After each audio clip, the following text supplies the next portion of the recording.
حلوى اقتصاديه وتخرجكم كميه كبيره وتزيد شحال بنينه، واحد البنه بزاف بزاف بنينه. نصحكم تجربوها.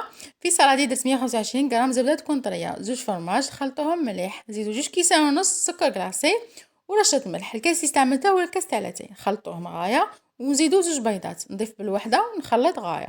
زيد 2 كيسان ونص تاع الزيت، زيد لازم تخلطوهم مليح اللي تدخل بيان في الكريمه تاعنا.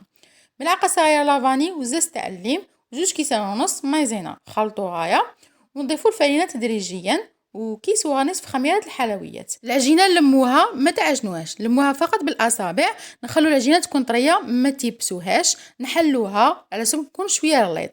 نقطعوها بالقطعه اللي تبغوها نتوما ونحطوها في بلا يكون فيه بابي كويسون ولا رشوا لها الفرينه. ندخلوها في فرن يكون مسخن من قبل على 180 درجه، خلوها طيب مليح تاخذ هذا اللون الذهبي الشباب. نمسحوها بلا كونفيتور دابريكو، نرمدوها في نواه كوكو ونزينوها بخطوط الشوكولا ونقدموها، تجي بزاف بنينه. نصحكم تجربوها.